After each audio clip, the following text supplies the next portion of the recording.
De Wiegersma's hebben zo'n 3 jaar een camperplak bij de pleats. Ze dienen een soort veevoort en hebben nou plak van 15 campers. Van het weekend gaan ze weer riepen en er weer 14 dagen gasten. De overnachtingslocatie krijgt een soort positieve reacties op internet. Ze zeggen altijd dat het hier zo mooi is, omdat het echt het Frieske landschap is. Het is een mooi iepen landschap. Je kunt overal heen zien, alle kanten uit. Je kunt de vuurtoeren zien van Ameland, je kunt Ljouwert zien.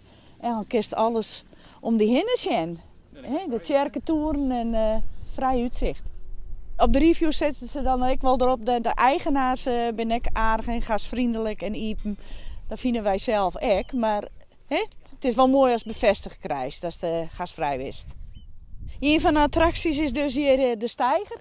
Dat vinden mensen heel mooi. Ze kunnen mooi hoe het wetter zien. En ze kunnen ook hier mooi zitten op het bankje. Dat doen ze ook al heel graag. En wij snappen dat. Waar komt u vandaan? Ik kom uit Bunnik. Dat is bij Utrecht. Dat is bij Utrecht. Ja. En waarom hier? Voor de omgeving en voor de plek waar we staan. En hele mooie wegen voor op de motor. Dus hier gaan we dan graag verkennen. U was hier eerder geweest? Ik ben hier eerder geweest, ja. Op deze plek ook. En sowieso komen we wel wat vaker in Friesland. De wedstrijd is uitskreund door Campercontact. Dat is een internationaal platform voor camperaars.